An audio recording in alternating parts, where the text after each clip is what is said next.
जय श्री राम। मैं वसंत रावल आज मैं आपको बताने आया हूं, जो भी व्यक्ति का जन्म उत्तराषाढ़ा नक्षत्र के अंदर होता है, ऐसे व्यक्तियों को कौन सा व्यापार करना चाहिए, कौन से प्रोफेशन में जाना चाहिए, कहां पे नौकरी करनी चाहिए, कौन से कार्य क्षेत्र में जाने से उन्हें बड़ा लाभ होगा और वो व्यक्ति कम समय के अंदर धनवान, यशवान, कीर्तिवान बन सकता है। तो आइए सबसे पहले जानते हैं उत्तराषाढ़ा नक्षत्र के बारे में। उत्तराषाढ़ा नक्षत्र का स्वामी ग्रह सूर्य है। उत्तराषाढ़ा नक्षत्र का जो पहला चरण है ये धनु राशि में आता है और धनु राशि का स्वामी कौन है? गुरु ग्रह देवता। उत्तराषाढ़ा नक्षत्र के आखिरी 3 चरण मकर राशि में आते हैं और मकर राशि का स्वामी कौन है? शनि। तो इस प्रकार से उत्तराषाढ़ा नक्षत्र के ऊपर सूर्य, गुरु और शनि, ये तीनों ग्रहों का सबसे ज्यादा प्रभाव देखने को मिलता है। अभी हम और एक स्टेप अंदर जाएंगे। जन्म कुंडली के अंदर हमें देखना होता है कि ये तीनों ग्रहों में से कौन सा ग्रह ज्यादा बलवान है। जो भी ग्रह ज्यादा बलवान होगा उसी ग्रह के अनुसार व्यापार करने से उसे लाभ होगा। जैसे कि उस व्यक्ति की कुंडली के अंदर सूर्य, गुरु या फिर शनि, ये 3 ग्रहों में से कौन सा ग्रह स्वग्रही है, मित्र क्षेत्री है, उच्च का है, दिग्बली है, कोई राजयोग बना रहा है, शुभ ग्रहों से दृष्ट है, तो उस ग्रह को बलवान माना जाएगा और उस ग्रह के अनुसार व्यापार की सलाह दी जाएगी। एग्जाम्पल लेते हैं।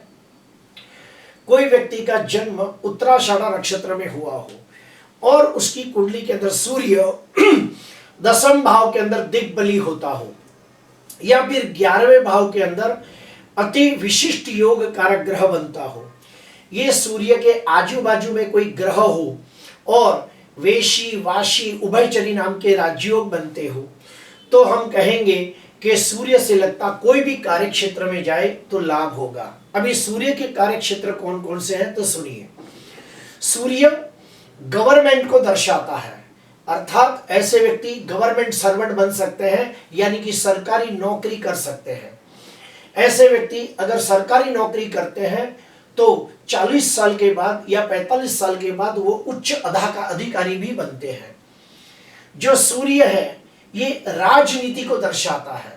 तो जो भी व्यक्ति का जन्म उत्तराषाढ़ा नक्षत्र में हुआ हो और उसकी कुंडली के अंदर सूर्य बलवान स्थिति में हो, तो ऐसे व्यक्ति एक अच्छे राजनीतिज्ञ बन सकते हैं, एक अच्छे पॉलिटिशियन बन सकते हैं, क्योंकि उनके पास राजनीति, रणनीति, कूटनीति का बहुत अच्छा ज्ञान होता है। सूर्य दवाइयों का भी कारक है। जो भी व्यक्ति का जन्म उत्तराषाढ़ा नक्षत्र में हुआ हो और सूर्य उसकी कुंडली में बलवान हो, तो ऐसे व्यक्ति दवाइयों का धंधा कर सकते हैं, मेडिकल की दुकान खोल सकते हैं, वो लोग एक अच्छे नर्स बन सकते हैं, डॉक्टर बन सकते हैं, सोलार ऊर्जा का काम कर सकते हैं। सूर्य तांबे को दर्शाता है, तो वो लोग तांबे के बर्तन की दुकान खोल सकते हैं। सूर्य अग्नि को दर्शाता है, तो अग्नि से बनने वाली चीजें वो लोग कोई भी बनाए तो उन्हें लाभ होता है। सूर्य अनाज के अंदर गेहूं है, तो वो लोग गेहूं का होलसेल का काम कर सकते हैं। सूर्य गुड़ को भी दर्शाता है। तो जो भी व्यक्ति का जन्म उत्तराषाढ़ा नक्षत्र में हुआ हो और सूर्य उसकी कुंडली में स्वगृही, मित्र क्षेत्री, उच्च का हो, तो लोग गुड़ का धंधा कर सकते हैं, गेहूं का धंधा कर सकते हैं, लाल वस्त्र का धंधा कर सकते हैं, ऊन का धंधा कर सकते हैं। वो लोग एक अच्छे शिक्षक बन सकते हैं। क्यों? क्योंकि जो सूर्य है ये ज्ञान देने वाला ग्रह है। तो जो भी व्यक्ति का जन्म उत्तराषाढ़ा नक्षत्र में हुआ हो और उसकी कुंडली के अंदर सूर्य शुभ स्थिति में बलवान हो, तो ऐसे व्यक्ति एक अच्छे शिक्षक बन सकते हैं, प्रोफेसर बन सकते हैं, काउंसलर बन सकते हैं, एडवोकेट बन सकते हैं, आंख, नाक, दांत के डॉक्टर बन सकते हैं। सूर्य हड्डियों को भी दर्शाता है, तो हड्डियों के डॉक्टर बन सकते हैं, सर्जन डॉक्टर बन सकते हैं। सूर्य ज्ञान को दर्शाता है, तो ऐसे व्यक्ति एक अच्छे ज्योतिषकार बन सकते हैं, वास्तुशास्त्री बन सकते हैं, कर्मकांडी विद्वान ब्राह्मण बन सकते हैं, रेकी मास्टर बन सकते हैं, हीलिंग का कोई भी काम करे तो उन्हें बड़ा लाभ होता है। अभी हम लोग और एक स्टेप अंदर जाएंगे। कोई व्यक्ति का जन्म उत्तराषाढ़ा नक्षत्र में हुआ हो लेकिन पहले चरण में हुआ हो, तो पहले चरण का स्वामी कौन है? गुरु है। क्यों? क्योंकि पहला चरण धनु राशि में आता है और धनु राशि का स्वामी कौन है? गुरु है। और अगर गुरु उसकी कुंडली के अंदर दिग्बली होकर बैठा हो, यानी कि पहले भाव के अंदर दिग्बली होता हो, गुरु चंद्र के साथ गजकेसरी योग बनाता हो, गुरु स्वगृही या उच्चिका होकर केंद्र में बैठकर हंस योग नाम का राजयोग बनाता हो, तो ऐसे व्यक्ति को गुरु से लगता कोई भी कार्य करे तो उन्हें बड़ा लाभ होता है। जैसे कि वो लोग एक अच्छे ज्योतिषकार बन सकते हैं, मंदिर के पुजारी बन सकते हैं, कर्मकांडी विद्वान ब्राह्मण बन सकते हैं, वास्तुशास्त्री बन सकते हैं। उसके बाद वो लोग एक अच्छे प्रोफेसर बन सकते हैं, टीचर बन सकते हैं, शिक्षक बन सकते हैं, कोचिंग क्लासेस खोल सकते हैं। गुरु ये सोना चांदी को भी दर्शाता है। तो जो भी व्यक्ति का जन्म उत्तराषाढ़ा नक्षत्र में हुआ हो और उसकी कुंडली के अंदर गुरु स्वगृही मित्र क्षेत्री उच्चिका होकर शुभ स्थिति में बलवान हो, तो उन लोगों को सोना चांदी हीरे जवेरात का दुकान खोले तो भी लाभ होता है। गुरु मिठाई को दर्शाता है, कोई भी मीठी चीजों को दर्शाता है, तो ऐसे व्यक्ति मिठाई की दुकान खोल सकते हैं, ड्राई फ्रूट की दुकान खोल सकते हैं, अनाज का धंधा कर सकते हैं, किराने का धंधा कर सकते हैं, कोई भी खाने का होटल का धंधा खोल सकते हैं। उसके बाद गुरु ज्ञान को भी दर्शाता है, तो ऐसे व्यक्ति वकील, मैजिस्ट्रेट, कोई भी लीगल एडवाइजर, ये सब भी वो लोग काम करे तो उन्हें बड़ी अच्छी सफलता मिलती है। देशी घी का धंधा करे तो भी उन्हें लाभ होता है। जो भी व्यक्ति का जन्म उत्तराषाढ़ा नक्षत्र में हुआ हो और उसकी कुंडली के अंदर गुरु बलवान हो, तो ऐसे व्यक्ति एक अच्छे मार्गदर्शक होते हैं, एक अच्छे सलाहकार होते हैं, एक अच्छे काउंसलर होते हैं और उनके मार्गदर्शन से कई लोगों का जीवन सुखी हो सकता है। अभी हम और एक स्टेप अंदर जाएंगे। कोई व्यक्ति का जन्म उत्तराषाढ़ा नक्षत्र में हुआ हो और आखिरी 3 चरणों में हुआ हो, तो आखिरी 3 चरण किसमें आते हैं? मकर राशि में आते हैं। मकर राशि का स्वामी कौन है? शनि है। मान लो उसकी कुंडली के अंदर शनि स्वगृही हो, मित्र क्षेत्री हो, उच्चिका हो, या फिर स्वगृही या उच्चिका होकर केंद्र में बैठ के शश योग नाम का राजयोग बनाता हो, शनि दिग्बली होकर बैठा हो, तो ऐसे व्यक्ति को शनि से लगता कोई भी कार्य क्षेत्र करे तो उन्हें बड़ा लाभ होता है। अभी शनि से लगते कार्य क्षेत्र कौन कौन से हैं?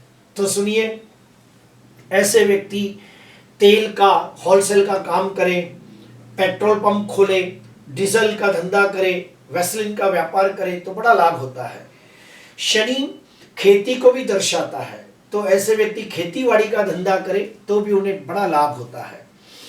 जो शनि है ये खदान का काम, यानी कि जैसे कोयले की खान या कोई भी खान जिसको हम खदान कहते हैं, उसमें भी उसको लाभ होता है। शनि ट्रांसपोर्टेशन को दर्शाता है, तो ऐसे व्यक्ति ट्रांसपोर्टेशन का धंधा करे तो भी उन्हें लाभ होता है। शनि लोखंड को दर्शाता है, तो ऐसे व्यक्ति हार्डवेयर की दुकान खोले तो उन्हें लाभ होता है। ट्रांसपोर्ट के लिए गाड़ियों को लगाए तो भी काम होता है। कोई भी 2 व्हीलर 4 व्हीलर की सर्विस सेंटर खोले तो भी उन्हें बड़ा लाभ होता है। जो शनि है लोखंड को दर्शाता है, तो लोखंड से लगता कोई भी काम करे, बिल्डिंग मटेरियल का काम करे तो भी लाभ होता है, स्टील का व्यापार करे तो भी लाभ होता है, शीशे का धंधा करे तो भी लाभ होता है। शनि जूतों को दर्शाता है, तो कोई भी व्यक्ति जूते चप्पल की दुकान खोले तो भी लाभ होता है। शनि पशु को दर्शाता है, तो ऐसे व्यक्ति कोई भी पशु के से लगता व्यापार करे या फिर पशु चिकित्सक बने तो भी लाभ होता है। जो भी व्यक्ति का जन्म उत्तराषाढ़ा नक्षत्र में हुआ हो और शनि उसकी कुंडली में बलवान हो, तो ऐसे व्यक्ति mechanical engineer, technical engineer, aeronautical engineer बन सकते हैं, प्लम्बर बन सकते हैं, कोई भी ऐसा काम कर सकते हैं कि जिसके अंदर वो व्यक्ति ज्यादा मेहनत करता हो। कोई भी सलून का काम कर सकते हैं। अगर शनि बलवान है तो वो लोग पंचर की दुकान खोल सकते हैं, जिसमें पंचर को रिपेयर किया जाता है, टायर बेच सकते हैं। ये सारे काम करने से भी उन्हें लाभ होता है। प्रिय दर्शकों, अभी हमने जाना कि कोई व्यक्ति का जन्म उत्तराषाढ़ा नक्षत्र में हुआ हो तो ऐसे व्यक्तियों को उत्तराषाढ़ा का पहला चरण में जन्म हुआ हो तो धनु राशि आती है। धनु राशि का स्वामी गुरु होता है। गुरु बलवान हो तो गुरु का व्यापार करना चाहिए। उत्तराषाढ़ा नक्षत्र के आखिरी 3 चरण में जन्म हुआ हो तो वो मकर राशि में आते हैं। तो मकर राशि का स्वामी शनि है। तो शनि अगर कुंडली में बलवान हो तो शनि से लगते व्यापार कर सकते हैं। प्रिय दर्शकों, साथ ही साथ हमें यह भी देखना होता है कि नवमांश कुंडली के अंदर ये ग्रहों की स्थिति क्या है, षोडश वर्ग कुंडलियों के अंदर ये ग्रहों की स्थिति क्या है। और हमें यह भी देखना होता है कि जब भी ये व्यक्ति व्यापार करे तो उस समय कौन से ग्रहों की महादशा, अंतर्दशा, प्रत्युत दशा चल रही है, ये भी हमें देखना होता है। क्यों? क्योंकि जो ग्रह का आप व्यापार करना चाहते हो, अगर ठीक उसके अपोजिट ग्रह यानी कि शत्रु ग्रह की महादशा, अंतर्दशा चल रही हो तो उस धंधे के अंदर आसानी से सफलता प्राप्त नहीं होती। आज के लिए बस इतना ही। अगर आपको अच्छा लगा हो तो जरूर लाइक करना, सब्सक्राइब करना। नमस्कार।